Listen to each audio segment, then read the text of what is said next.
ಒಂದು ಜರ್ನಿ ಭಾಳ ಕಷ್ಟ ಇದೆ. PRO ಸಂಸ್ಥೆನ ಹುಟ್ಟಾಕಿ ಅದನ್ನ ನೀಟಾಗಿ ಬೆಳೆಸ್ಕೊಂಡು ಎಲ್ಲೂ ಕೂಡ ಆ ಸಂಸ್ಥೆಗಾಗ್ಲಿ ಆ ವ್ಯಕ್ತಿಗಾಗ್ಲಿ ಎಲ್ಲೂ ಅಪಚ್ಯುತಿ ಬರೋ ಥರ ನಡ್ಕೊಳ್ಳೋದು ಇದೆಯಲ್ಲ, ಅದು ತುಂಬಾ ಕಷ್ಟ ಆಗಿದೆ. ಘಟ್ಟಕ್ಕೆ ಬರಬೇಕು ಅಂದ್ರೆ ಈಗ 50 ವರ್ಷದ ಒಂದು ಲೋಗೋ ಲಾಂಚ್ ಮಾಡಬೇಕು. ಹಾಗಾಗಿ ಶ್ರೀನಿವಾಸ ಮೂರ್ತಿಗಳು ದಯವಿಟ್ಟು ವೇದಿಕೆ ಮೇಲೆ ಬರಬೇಕು, ಕೋಮಲ್ ಸಾರು ಬರಬೇಕು, ಹಾಗೆ ಅನು ಮೇಡಮು ಬರಬೇಕು, ಹಾಗೆ ನಮ್ಮ ಪದ್ಮ ನಮ್ಮ ಚಿಕ್ಕಮ್ಮ ಅವರು ಸುರೇಂದ್ರ ಅವ್ರ ವೈಫ್ ಕೂಡ ಅವರೆಲ್ಲೂ ಕಾಣಿಸ್ಕೊಡಲ್ಲ, ಎಲ್ಲೂ ಬರೋದಿಲ್ಲ. ಇಲ್ಲ ಈ ಸರಿ ಬರಲೇಬೇಕು, ನಿಮ್ಮ ಜೊತೆಗೆ ಅನು ಪ್ರಭಾಕರ್ ಇರ್ತಾರೆ ಅಂತ ಹೇಳಿದ್ದೀನಿ ನಾನು. ಅನು ಮೇಡಮ್ ಅವರೆಲ್ಲೂ ಬರಲ್ಲ. ಅವರು ಸಾಧ್ಯ ಆದರೆ ನೀವೇ ಮಾತಾಡಿಸ್ಬೇಕು ಅವ್ರಿಗೆ, ಅದು ಗೊತ್ತಿಲ್ಲ ನಮಗೆ. ಆಸು ಮೂವಿ ಕ್ಯಾಂಪಸ್ ಸ್ವಲ್ಪ ಪ್ಲೀಸ್. ನಮ್ಮ ಸಂಸ್ಥೆಯ 50ನೇ ವರ್ಷದ ಒಂದು ಲೋಗೋ ಲಾಂಚ್ ಮಾಡ್ತಿದ್ದಾರೆ ಶ್ರೀನಿವಾಸ ಮೂರ್ತಿಗಳು ಮತ್ತು ಕೋಮಲ್ ಅವರು ಮತ್ತು ಅನು ಮೇಡಮ್.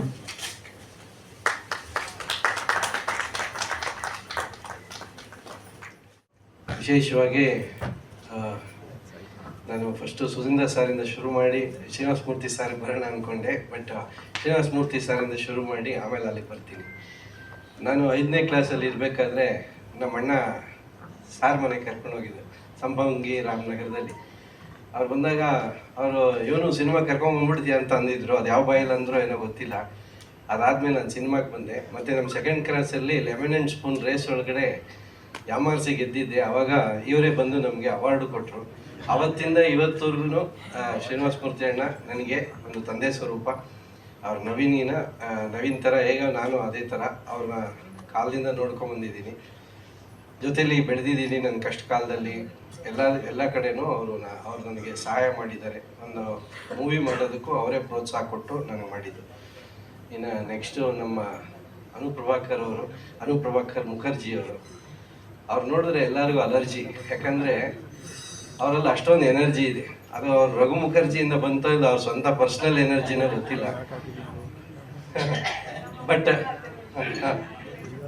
ಬಟ್ ಅವರು ನಾನು ಫಸ್ಟ್ ಟೈಮ್ ಅವ್ರನ್ನ ತವರಿಗೆ ಬಾ ತಂಗಿಲಿ ಶಿವಣ್ಣ ಅವ್ರ ಪೇರಾಗಿ ಮಾಡಿದ್ರು. ಅವತ್ತಿಂದನೂ ಅವ್ರು ಹೇಗಿದ್ದಾರೋ ಹಾಗೇ ಇದ್ದೀರಾ, ಒಳ್ಳೆಯದು, ಆಲ್ ದ ಬೆಸ್ಟ್. ಮತ್ತು ನಮ್ಮ ಸುರೇಂದ್ರ ಸರ್ ಅವರ ವೈಫ್ ಇದ್ದಾರೆ. ಅಮ್ಮ ನಿಮಗೆ ನಮಸ್ಕಾರ. ನಿಮ್ಮ ಬಗ್ಗೆ ಜಾಸ್ತಿ ಗೊತ್ತಿಲ್ಲ, ಅದಕ್ಕೆ ಜಾಸ್ತಿ ಮಾತಾಡಲ್ಲ.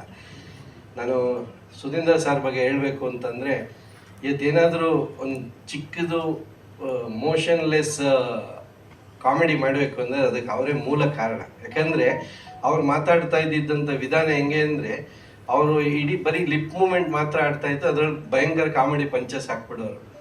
ಈ ಬೇಡ ಕೃಷ್ಣ ರಂಗಿನಟ ಚಿತ್ರ ಪಾಲ ಎಂಟರ್ಪ್ರೈಸಸ್ ಅವರು ರಿಲೀಸ್ ಮಾಡೋಂಥ ಟೈಮಲ್ಲಿ ಅವರೆಲ್ಲ ಬಿಸ್ನೆಸ್ ಮಾತಾಡ್ಬೇಕಾದ್ರೆ ಸುಧೀಂದ್ರ ಸರು, ವೆಂಕಟೇಶ್ ಅವರು, ನಾನು ಆ ಕಾರ್ನರಲ್ಲಿ ನಿಂತಿದ್ವಿ. ಯಾಕಪ್ಪ ಡಲ್ ಆಗಿದೆಯಾ ಅಂದರು. ಯಾಕಂದರೆ ಆ ಪಿಕ್ಚರಲ್ಲಿ ಒಂದು ಚಿಕ್ಕ ಪಾತ್ರ ಮಾಡಿದ್ವಿ. ಆಗ ಸುಧೀಂದ್ರ ಸರ್ಗೆ ಹೇಳಿದೆ, ಸರ್ ಯಾವುದೋ ದೊಡ್ಡ ಪಾತ್ರಗಳು ಸಿಕ್ಕಿಲ್ಲ ಸರ್ ಅಂತ. ನೀನು ತುಂಬ ದೊಡ್ಡದಾಗಿ ಬೆಳಿತೀಯಪ್ಪ ಅಂತ ಹೇಳಿದರು. ಅವ್ರು ಹೇಳಿದ ಮಾತನ್ನ ನಾನು ಅವಾಗವಾಗ ಯಾವಾಗಲೂ ಜ್ಞಾಪಿಸ್ಕೊತಾನೆ ಇರ್ತೀನಿ.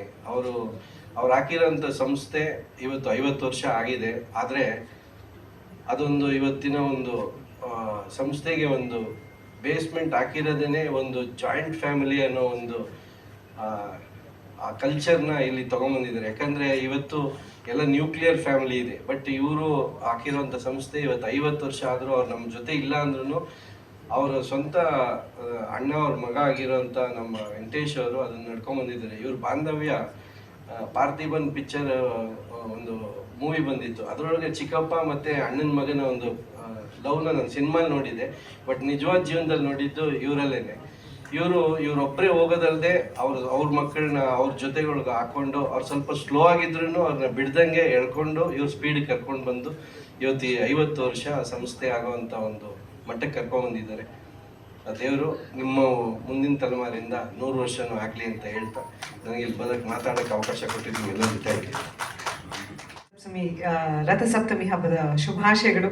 ಕಡೆ ದಿನ ಎಳ್ಳು ಬೆಲ್ಲ ಹಂಚ್ಕೊಳ್ಳೋಕೆ ಇವತ್ತು ಆ ಸಂಬಂಧಗಳ ಒಂದು ಸ್ಟ್ರಾಂಗ್ ಬಾಂಡ್ ಇಲ್ಲಿ ಕಾಣಿಸ್ತಾ ಇದೆ ಅಂತ ನನಗನ್ಸುತ್ತೆ. ಬಹಳ ಸಂತೋಷ ಆಯಿತು ನೀವೆಲ್ಲರೂ ನೋಡಿ. ನಾನು ಸುಮಾರು ವಾಸು ಸರು, ನಮ್ಮ ನಾಗೇಶ್ ಅವರು, ಮನು, ಮೋಕ್ಷ ಎಲ್ಲನೂ ಹಳಬ್ರನ್ನೆಲ್ಲ ನೋಡಿದಾಗ ನನ್ನ ಪ್ರೆಸ್ ಮೀಟ್ಸ್ ನಾಪ್ಕ ಬರುತ್ತೆ. ಆವಾಗ ಇಷ್ಟೊಂದು ಸೋಷಿಯಲ್ ಮೀಡಿಯಾ ಇದು ಏನೂ ಇರಲಿಲ್ಲ. ಒಂದು 4 ಕ್ಯಾಮ್ರಾ ಇರೋದು. DC ನಾಗೇಶ್ ಸರು, ನಾಗೇಶ್ ಅವರು, ವೀರೇಶ್ ಸರ್ ಇರೋರು, ಬಿಟ್ರೆ ಶೆನಾಯ್ ಅವರು, ವಾಸು ಸರು, ಎಲ್ಲ ಸೀನಿಯರ್ಸ್ ಗಣೇಶ್ ಸರ್ ಎಲ್ಲರೂ. So that was press meet. S Murthy sir ಮೇಯ್ನಾಗೆ ಅವ್ರು ಕೂತಿದ್ರೆ ಭಯ ನಮಗೆ. ವಿಜಯ್ ಸಾರ್ಥಿ ಸರ್ ಏನು ಕ್ವೆಶನ್ ಕೇಳ್ತಾರೆ ಇವ್ರು ನಮಗೆ ಅಂತ.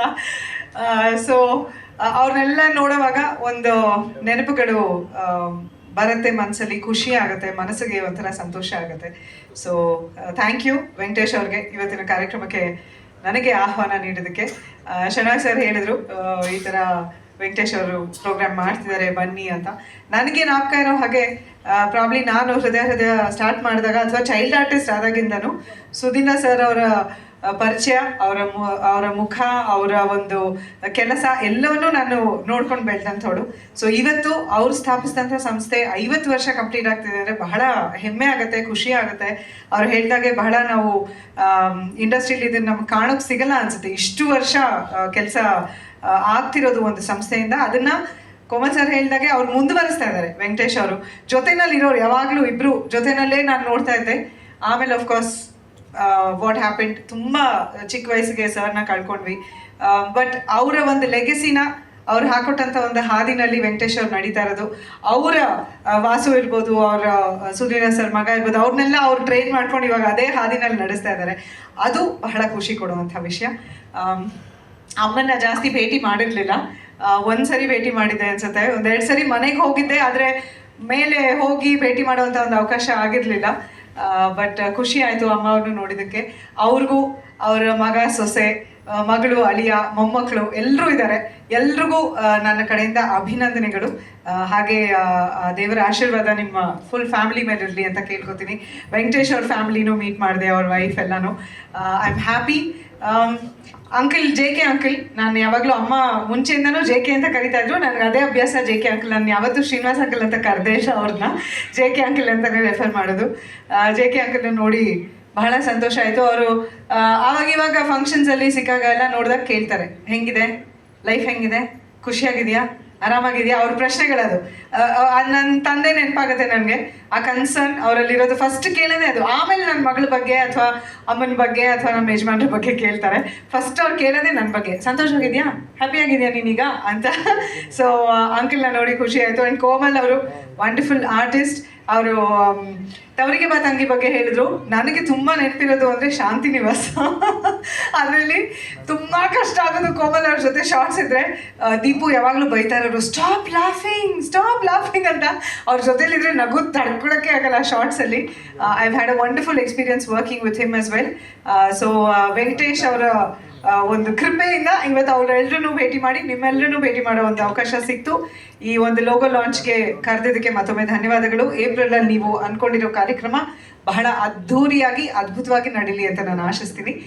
ಮತ್ತೊಮ್ಮೆ ನಿಮ್ಮೆಲ್ಲರ ಪ್ರೀತಿ ಆಶೀರ್ವಾದ ಸದಾ ನನ್ನ ಮೇಲೆ ಇರಲಿ ಅಂತ ಕೇಳ್ಕೊತಾ ನನ್ನ ಮಾತು ಮುಗಿಸ್ತೀನಿ. Thank you. ಎಲ್ಲರೂ ನಾನು ಹುಟ್ಟಿದಾಗಿಂದ ನೋಡಿದವರೇ ಜಾಸ್ತಿ ಇದ್ದಾರೆ. ಅದಲ್ಲದೆ ಶ್ರೀನಿವಾಸ ಮೂರ್ತಿ ಸರ್ ಅಂತೂ ನಮ್ಮ ಅಪ್ಪ ಅಮ್ಮನ ಮದುವೆಗೆ ಬಂದವರು. ನನಗೆ ನಮ್ಮ ಅಪ್ಪನ ಹುಡ್ದ ಬಂದರೆ ತುಂಬ ಟೆನ್ಷನ್ ಆಗ್ತೀನಿ. ನಾನು ಇವತ್ತು ಅದಕ್ಕೆ ಜಾಸ್ತಿ ಏನು ಮಾತಾಡಲ್ಲ, ಸಾರಿ. ಎಲ್ರಿಗೂ ನಮಸ್ಕಾರ. ನಾವು ಕೆಲಸ ಇದ್ದಿರೋ ಟೈಮಲ್ಲಿ ನಮ್ಮ ಚಿಕ್ಕಪ್ಪ ಅವ್ರು ಕೆಲಸ ಕೊಟ್ಟಿದೆ, ಒಂದು ಭಾಳ ಖುಷಿ ನಮಗೆ. ಅವ್ರ ಆಶೀರ್ವಾದದಿಂದ ನಾವೆಲ್ಲ ಕೆಲಸ ಮಾಡ್ಕೊಂಡು ಹೋಗ್ತಾ ಇದ್ವಿ. ನಿಮ್ಮದು ಬ್ಲೆಸ್ಸಿಂಗ್ಸ್ ಇರಬೇಕು. ತುಂಬ ಥ್ಯಾಂಕ್ಸ್ ಸರ್, ಥ್ಯಾಂಕ್ ಯು. ಚಾಮರಾಜಪೇಟೆಯಲ್ಲಿ ಈಗಲೂ ಇದೆ ಕೋಮಲ್ ಸರ್, ಅಲ್ಲಿ ವರ್ಕ್ ಮಾಡ್ತಿದ್ದ. ಅದೇನಾಗಿದೆ, ಇವನು DD ಅನ್ನೋ ಕಟ್ಟಕ್ಕೆ ಅಂತ ಹೋಗಿ ಬೇರೆ ಬ್ಯಾಂಕ್ಗೆ, ಅಲ್ಲಿ ಡಕಾಯ್ಸ್ ಅಟ್ಯಾಕ್ ಮಾಡಿಬಿಟ್ಟು ಇವನ್ ಪರ್ಸಲ್ ಇದ್ದಿದ್ದು 2 ಹೊಡೆದು 500 ರೂಪಾಯಿ ಕಿತ್ಕೊಂಡ್ಬಿಟ್ಟಿದ್ದಾರೆ. ಇವನ್ DD ಎಲ್ಲ ಆಲ್ರೆಡಿ ಕಟ್ಟಿಬಿಟ್ಟಿದ್ದ ಎಲ್ಲಾನು. ಅದಾದ್ಮೇಲೆ ವಾಪಸ್ ಏನಾಯ್ತು, ಕೆಲಸ ಬಿಟ್ಬಿಟ್ಟ. ಆ ಟೆನ್ಷನ್ ಆಯ್ತು. ಡಕಾಯ್ಸ್ ಅಟ್ಯಾಕ್ ಆದಾಗ ಪಾಪ ಅವನಿಗೆ ತುಂಬಾ ಕಷ್ಟ ಆಗೋಯ್ತು. ಏನೂ ಕೆಲಸ ಇಲ್ದಂಗೆ ದಿನ ಬೆಳಗ್ಗೆ ಇವಾಗ ಮಚ್ಚೆ ಉಟ್ಕೋತಾನೆ, ಅವಾಗ ಲುಂಗಿ ಉಟ್ಕೋತಾ ಇದ್ದ. ಆಯ್ತಾ, ಲುಂಗಿ ಉಟ್ಕೊಂಡು ಪಾಪ ಒಂದು ಶರ್ಟ್ ಹಾಕೊಂಡು ನಮ್ಮ ಮನೆ ಮುಂದೆ ಜಗಲಿ ಕಟ್ಟೆ ಇತ್ತು ಆಗಿನ ಕಾಲದ್ದು. ಬೆಳಗಿಂದ ಕೂತ್ಕೊಳ್ಳೋದು, ಊಟ ತಿಂಡಿ ಮಾಡೋದು. ಪಾಪ ಆ ಕೊರಗಿತ್ತು, ಆಗ್ಲಿಂದನೇ ದುಡಿಬೇಕು ಅನ್ನೋದಿತ್ತು. ಆ ಟೈಮಲ್ಲಿ ಏನೂ ಕೆಲಸ ಇಲ್ಲ. ಹಾಗಾಗಿ ಹೇಗೇನು ತಿರ್ಗಾ ನನಗೆ ಹೆಂಗೆ ನಮ್ಮ ಚಿಕ್ಕಪ್ಪ ಬೆಳೆಸಿದ್ರು ಅದೇ ಥರ ವಾಪಸ್ ಇಲ್ಲೇ ನಮ್ಮಲ್ಲೇ ಕೆಲಸ ಮಾಡಲಿ ಅವನು. ಹಾಗೆಲ್ಲ ಈಗಿನ ಥರ ಏನು, ಈಗ ಭಾಳ ಈಸಿ ಇದೆ ಸರ್ ಕೆಲಸ ಮಾಡೋಕ್ಕೆ. ಒಂದು ವಾಟ್ಸಪ್ಪಲ್ಲಿ ಕಳಿಸ್ಬಿಡ್ಬೋದು. ಅವಾಗ ಹಂಗಿರಲಿಲ್ಲ. ನಾವೆಲ್ಲ ತುಂಬ ಸೈಕಲ್ ಹೊಡೆದು, ಲೂನಾ ಬಂದು, TVS ಬಂದು, ಹೋಂಡಾ ಆ್ಯಕ್ಟಿವ್ ಬಂದು ತುಂಬ ಕಷ್ಟಪಟ್ಟಿದ್ದೀವಿ ನಮ್ಮ ಚಿಕ್ಕಪ್ಪನ ಜೊತೆಗೆ. ಆಮೇಲೆ ಅವನಿಗೂ ಪಾಪ ಅವನ ಜೀವನಕ್ಕೆ ದಾರಿ ಮಾಡಿಕೊಟ್ರು. ಅದನ್ನು ನೆನೆಸ್ಕೊಂಡೆ ಅವನು. ಏನು ಹೇಳ್ಬೇಕು, 50 ವರ್ಷ ಆಯಿತು. 5 ವರ್ಷ ನಡೆಸೋದೇ ತುಂಬ ಕಷ್ಟ ಒಂದು ಸಂಸ್ಥೆನ. 15 ವರ್ಷ, 25 ವರ್ಷ, 50 ವರ್ಷ ಇದು. ನೆಕ್ಸ್ಟು ಇನ್ನೂ ಮುಂದೆ ತೊಗೊಂಡೋಗ್ಬೇಕು ಅಂತ ಇನ್ನೂ ಬೇರೆ ಬೇರೆ ಯೋಚನೆಗಳಿದೆ. ಆವಾಗ 6 ಸಿನಿಮಾ ಪ್ರೊಡ್ಯೂಸ್ ಮಾಡಿದರು. ಇವಾಗ ಯಾವ್ದಾರು ಕೊಲ್ಯಾಬ್ರೇಷನ್ ಸಿನಿಮಾ ಪ್ರೊಡ್ಯೂಸ್ ಮಾಡಬೇಕು ಅಂದ್ಕೊಂಡಿದ್ದೀವಿ. ದೊಡ್ಡ ಸಿನಿಮಾಗಳು ಒಳ್ಳೊಳ್ಳೆ ಆಫರ್ ಇದ್ದರೆ ಎಲ್ಲರ ಆಶೀರ್ವಾದ ಹಿಂಗೆ ಬೇಕು ಅಷ್ಟೇ. ನಮ್ಮ ತಾತ ನೆನೆಸ್ಕೋಬೇಕು, ಯಾಕೆಂದರೆ ಅವರು ಹಾಕಿದ್ದ ಸಂಸ್ಥೆ ಇವಾಗ ಇಲ್ಲಿ ತನಕ ಬಂದು ನಿಂತಿದೆ. 50 ಇದ್ದಿದ್ದು 100 ಆಗಬೇಕು ನಮಗೆ. Thank you. ಒಂದು 3-4 ದಿವಸದ ಹಿಂದೆ ವೆಂಕಟೇಶ್ ಫೋನ್ ಮಾಡಿದಾಗ ಈ ಥರ ರಾಘವೇಂದ್ರ ಚಿತ್ರವಾಣಿದು ಲೋಗೋ ಬಿಡುಗಡೆ ಮಾಡಬೇಕು, ಬರಬೇಕು. ನಾನೇನು ಅಷ್ಟು ದೊಡ್ಡ ಕಲಾವಿದ, ನನ್ನ ಕರೀತಾ ಇದ್ದಾರಲ್ಲ ವೆಂಕಟೇಶ್, ಯಾರೋ ದೊಡ್ಡ ದೊಡ್ಡ ಸ್ಟಾರ್ಗಳನ್ನ ಕರಿಬೇಕಾಗಿತ್ತು ಅಂದೆ. ಇಲ್ಲ ನೀವು ಬರಲೇಬೇಕು, ಹಿರಿಯರು ಹಾಗೆ ಹೀಗೆ. ಸರಿ, ಅದು ಹೋಗಲಿ, ಹಿರಿಯರು ಅಂತ ಕರೆದಿದ್ದಾರೆ, ಸಂತೋಷ, ಬರ್ತೀನಿ ಅಂತ ಒಪ್ಕೊಂಡೆ. ಆದರೆ ಇವತ್ತು ಬರ್ತಾ ದಾರಿಯಲ್ಲಿ ಬಹಳ ಟ್ರಾಫಿಕ್ ಇದ್ದಿದ್ದು ಸ್ವಲ್ಪ ತಡವಾಯಿತು, ಅದಕ್ಕೆ ಕ್ಷಮೆ ಯಾಚಿಸ್ತಾ, ಸುಧೀಂದ್ರ ಅವರ ಸಂಸ್ಥೆಗೆ 50 ವರ್ಷ. 76ರಲ್ಲಿ ಪ್ರಾರಂಭ ಆಗಿದ್ದು, ಇವತ್ತಿಗೆ 50ನೇ ವರ್ಷ. ನಾನು ಚಿತ್ರರಂಗಕ್ಕೆ ಬಂದು 50ನೇ ವರ್ಷ. ಸುಧೀಂದ್ರ ನಾನು ಪರಿಚಯ ಆಗಿದ್ದು 76ರಲ್ಲಿ. ಅವರು ಅಂಕಲಗಿ ಸಂಸ್ಥೆಗೆ ಪ್ರಪ್ರಥಮವಾಗಿ ಅವರು ಈ ರಾಘವೇಂದ್ರ ಚಿತ್ರವಾಣಿಯಿಂದ ಸಿನಿಮಾ ರಂಗಕ್ಕೆ ಎಂಟ್ರಿ ಕೊಟ್ಟರು. ಆನಂದರಾವ್ ಸರ್ಕಲಲ್ಲಿ ಟೂರಿಸ್ಟ್ ಹೋಟ್ಲ್ ಅಂತಿದೆ, ಅಲ್ಲಿ ಸಿದ್ಧಲಿಂಗಯ್ಯನವರು, ವರದಪ್ಪನವರು, ಚಂದುಲಾಲ್ ಜೈನು ಅಲ್ಲೇ ಅವರೇ ಬಿಡಾರ. ಆಮೇಲೆ ಅಂಕಲಗಿ ಅವ್ರ ಮಿತ್ರರು ಅಲ್ಲೇ, ಯಾವಾಗಲೂ ಅಲ್ಲೇ ಬಂದು ನಾವು ಪ್ರತಿ ದಿವಸ ಮೀಟ್ ಮಾಡ್ತಿದ್ವಿ. ವೆಂಕಟೇಶ್ ಆವಾಗವಾಗ ಜೊತೆಯಲ್ಲಿ ಬರ್ತಿದ್ರು. ಹೆಚ್ಚಿಗೆ ಸುಧೀಂದ್ರನೇ ಬಂದು ಅವರಿಗೆ ಬೆನ್ನೆಲುಬಾಗಿ ವೆಂಕಟೇಶ್ ಬಹಳ ಆಸಕ್ತಿಯಿಂದ ಕೆಲಸ ಮಾಡೋದಕ್ಕೆ ಶುರು ಮಾಡಿದ್ರು. ಆವತ್ತಿನಿಂದ ನಾನು ಸಿದ್ಧಲಿಂಗಯ್ಯನವರ ನಿರ್ದೇಶನದಲ್ಲಿ ಹೇಮಾವತಿ ಚಿತ್ರದ ಪ್ರಾರಂಭಿಸಿದೆ. ಅವರ ಅಂದಿನಿಂದ ಇವತ್ತಿನವರೆಗೂ ಅದನ್ನು ನಡೆಸ್ಕೊಂಡು ಪಾಪ ಬಹಳ ಚಿಕ್ಕ ವಯಸ್ಸಿನಲ್ಲಿ ನಮ್ಮಿಂದ ದೂರವಾದರು. ಆದರೆ ಆ ಸಂಸ್ಥೆಯನ್ನು ವೆಂಕಟೇಶ್ ಅವರು ಬಹಳ ಕಟ್ಟಿಟ್ಟಾಗಿ ನಡೆಸ್ಕೊಂಡು, ಯಾವ ಸಂಸ್ಥೆನೂ 50 ವರ್ಷ, ಅವರೇ ಹೇಳಿದ್ರು, ಈ ಒಂದು ಪ್ರಚಾರ ಸಂಸ್ಥೆ 50 ವರ್ಷಗಳ ಕಾಲ, ದೀರ್ಘಕಾಲ ನಡೆಸ್ಕೊಂಡು ಬಂದಿರೋದು ಚರಿತ್ರೆಯಲ್ಲೇ ಇಲ್ಲ ಅಂತಂತ ಹೇಳ್ಬೋದು. ಅದಕ್ಕೆ ನಿಮ್ಮೆಲ್ಲರ ಸಹಕಾರ, ಚಿತ್ರರಂಗದವರ ಸಹಕಾರ ಬಹಳ ಪೂರ್ಣ. ಯಾಕೆ ಅಂತಂದರೆ ಯಾವುದೇ ಒಂದು ಸಂಸ್ಥೆ, ಯಾವುದೇ ಒಬ್ಬ ಕಲಾವಿದ, ಯಾವುದೇ ಒಬ್ಬ ನಿರ್ಮಾಪಕ ಮುಂದೆ ಬರಬೇಕು ಅಂದರೆ ಅವನಿಗೆ ತನ್ನ ಕೃಷಿ ಜೊತೆಗೆ ಅದೃಷ್ಟನೂ ಬಹಳ ಮುಖ್ಯ. ಅದೃಷ್ಟ ಮತ್ತು ಪ್ರತಿಭೆ ಇದ್ದರೆ ಮಾತ್ರ ಮುಂದುವರಿಯೋದಕ್ಕಾಗಲ್ಲ, ಅದೃಷ್ಟನೂ ಇರಬೇಕು. ಸೊ ಹಾಗಾಗಿ ಎರಡೂ ಸೇರಿಕೊಂಡು ರಾಘವೇಂದ್ರ ಚಿತ್ರವಾಣಿ ಸುಮಾರು 50 ವರ್ಷಗಳು ಇದು ಸುದೀರ್ಘ ಕಾಲ ನಡೆಸ್ಕೊಂಡು ಬರೋದಕ್ಕೆ ಸಾಧ್ಯವಾಯಿತು. ಇಂಥ ಒಂದು ಸಂದರ್ಭದಲ್ಲಿ ಆವಾಗ ಇಷ್ಟೆಲ್ಲ ಪತ್ರಕರ್ತರಿರಲಿಲ್ಲ, ಎಲ್ಲ ಒಂದು ಬೆರಳೆಣಿಕೆ, ಎಷ್ಟು 6-7 ಮಂದಿ ಅಥವಾ 8 ಬ್ಯಾಕ್, ಬಹಳ ಅಂತಂದರೆ ಒಂದು 10 ಜನ ಇರ್ತಿದ್ದರು. PN ಸುಬ್ರಾಯರು, ಸೀತಾರಾಮರವರು, AS ಮೂರ್ತಿಯವರು, ವಿಜಯಮ್ನವರು. ಸೊ ಹಾಗಾಗಿ ಅವರ ಸಮಕಾಲೀನರು ಅಂತಂದರೆ ಈಗ ಹೇಳಿಕೊಂಡ್ರೆ ನಮ್ಮ ವಾಸು ಅವರು, ಶಣೆಯವರು. ಇವತ್ತಿನ ಇದರಲ್ಲಿ ಎಲ್ಲರೂ ಹೊಸಬರು. ಸೊ ಹಾಗಾಗಿ ಇಂಥ ಒಂದು ಸಂಸ್ಥೆಗೆ ಬೆನ್ನೆಲುಬಾಗಿ ನೀವುಗಳು ಸಪೋರ್ಟ್ ಮಾಡಿದ್ದೀರ.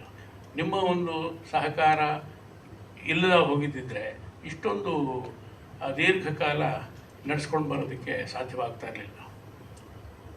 ನಿಜ ಹೇಳಬೇಕು ಅಂತಂದರೆ ನಮ್ಮ ಪವನ್ ಈಗ ಮಾತಾಡೋದ್ರಲ್ಲ, ನಾನು ಅವರೇನು ಕಳಿಸಿರ್ಲಿಲ್ಲ, ಸುಮ್ಮನೆ ಯೂಟ್ಯೂಬ್ನಲ್ಲಿ ಒಂದು ಶಾರ್ಟ್ ಫಿಲಮ್ ನೋಡಿದೆ. ಇಮಿಡಿಯೇಟಾಗಿ ನಾನು ವೆಂಕಟೇಶಿಗೆ ಫೋನ್ ಮಾಡಿದೆ, ಯಾರಿದ್ದು ಮಾಡಿದ್ರು, ನಮ್ಮ ಹುಡುಗನೇ ಸಾರ ಅಂತಂತ ಹೇಳಿ. ಎಷ್ಟು ಸೊಗಸಾಗಿ ಒಂದು ಚಿಕ್ಕ ಒಂದು 10-8 ನಿಮಿಷದ ಒಂದು ಶಾರ್ಟ್ ಫಿಲಮು ಬಹಳ ಸೊಗಸಾಗಿ ಮಾಡಿದ್ರು. ಸೊ ಹಾಗೆ ಆತನೇ ಈಗ ಹೇಳ್ಕೊಂಡ, ನಮಗೆ ದೊಡ್ಡ ದೊಡ್ಡ ಕಂಪ್ನಿಗಳ ಆಫರ್ಸ್ ಬರ್ತಾಯಿದೆ. ಏಕೆಂದರೆ ಪ್ರತಿಭೆ ಯಾರಪ್ಪನ ಸೊತ್ತು ಅಲ್ಲ, ಆ ಪ್ರತಿಭೆ ಜೊತೆಗೆ ಅದೃಷ್ಟನೂ ಸೇರಿಕೊಂಡ್ರೆ ಅವ್ರ ಮುಂದೆ ಬಹಳ ಒಳ್ಳೆ ನಿರ್ದೇಶಕರಾಗ್ಬೋದು. ಸೊ ಆ ಒಂದು ಸಂಸ್ಥೆಯಿಂದ ಅದು ಹುಟ್ಟು ಹಾಕಿದ್ದ ಸಂಸ್ಥೆ ಸುಧೀಂದ್ರ. ಸೊ ಅವ್ರ ಮಕ್ಕಳು ಅಷ್ಟೇ ಬಹಳ ಕಷ್ಟಪಟ್ಟು ದುಡಿತಾ ಇದ್ದಾರೆ. ವೆಂಕಟೇಶ್ ಅವ್ರ ಮಾರ್ಗದರ್ಶನದಲ್ಲಿ ಈ ಒಂದು ಸಂಸ್ಥೆ ಚೆನ್ನಾಗಿ ನಡ್ಕೊಂಡು ಹೋಗ್ತಾ ಇದೆ. ಇಂಥ ಒಂದು ಸಂದರ್ಭ ನಮಗೆ ಒದಗಿಸ್ಕೊಟ್ಟಂಥ ವೆಂಕಟೇಶ್ ಮತ್ತು ಸುಧೀಂದ್ರ ಅವರ ಶ್ರೀಮತಿಯವರಿಗೂ ಹಾಗೂ ಅವರ ಮಕ್ಕಳು ಮೊಮ್ಮಕ್ಕಳಿಗೂ ಎಲ್ರಿಗೂ ನನ್ನ ಅಭಿನಂದನೆಗಳು ಹಾಗೂ ನಮಸ್ಕಾರಗಳು ತಿಳಿಸಿ ನಿಮ್ಮನ್ನೆಲ್ಲ ನೋಡಿದ್ದು ಬಹಳ ಸಂತೋಷ ಆಯಿತು. ಯಾಕೆಂತಂದ್ರೆ ನಾನು ಸಾಮಾನ್ಯವಾಗಿ ಯಾವುದೇ ಈ ಥರದ ಫಂಕ್ಷನ್ಗಳು ಬರೋದು ಕಡಿಮೆ. ಎಲ್ಲರೂ ಏನು ತಿಳ್ಕೊಂಬಿಟ್ಟಿದ್ದಾರೆ ಅಂತಂದರೆ, ಅಯ್ಯೋ ಅವ್ರು ವಯಸ್ಸಾಯಿತು, ಅವ್ರು ಏನು ಪಾಠ ಮಾಡ್ತಾರೋ ಏನು ಎತ್ತೋ ಹೇಗೋ ಈ ಥರ ಎಲ್ಲ ಯೋಚನೆ ಮಾಡ್ತಾರೆ. ಹೊಸ ನಿರ್ದೇಶಕರು ಹೊಸ ನಿರ್ಮಾಪಕರು ಯಾರೂ ಹಳಬರನ್ನ ನೆನಪು ಮಾಡ್ಕೊಳ್ಳೋದೇ ಇಲ್ಲ. ನಮ್ಮ ರಮೇಶ್ ಭಟ್ ಹೇಳ್ತಿದ್ರು, ಅಯ್ಯೋ ನಮ್ಮನ್ನೆಲ್ಲ ಈಗ ಯಾರೂ ಕರೆಯೋದೇ ಇಲ್ಲ. ಕರೆಯೋದು ನೀವು ಯಾಕೆ ಯೋಚನೆ ಮಾಡ್ತೀರಾ? ನಿಮ್ಮಲ್ಲಿ ಪ್ರತಿಭೆ ಇದೆ, ಪ್ರತಿಭೆ ಇದ್ದಾಗ ಪ್ರತಿಯೊಬ್ಬನು ಕರೀತಾನೆ. ಇಲ್ಲ ಅಂತ ಬೇಡ, ಆರಾಮಾಗಿ ದೇವ್ರು ಕೊಟ್ಟ ಒಳ್ಳೊಳ್ಳೆ ಪಾತ್ರಗಳು ಮಾಡಿದ್ದೀರಿ, ಸಂತೋಷ ಪಟ್ಟಿದ್ದೀರಿ, ಚೆನ್ನಾಗಿರಿ, ಯಾಕೆ ಯೋಚನೆ ಮಾಡ್ತೀರಿ? ಅವಕಾಶ ಬಂದರೆ ಮಾಡಿ, ಇಲ್ಲ ಅಂತಂದರೆ ಸುಮ್ಮನೆ ಇರಿ. ಎಲ್ಲ ಭಗವಂತನಿಚ್ಛೆ, ಹಣೆ ಬರ ಅಷ್ಟೇ. 50 ವರ್ಷ ಅಂತಂದರೆ ಸುದೀರ್ಘವಾಗಿ ಪಾತ್ರಗಳು ಮಾಡ್ಕೊಂಡು ಬಂದಿರೋದು 350 ಹತ್ತತ್ರ 400 ಸಿನಿಮಾಗಳು ಮಾಡಿರೋದು ಸುಲಭ ಅಲ್ಲ.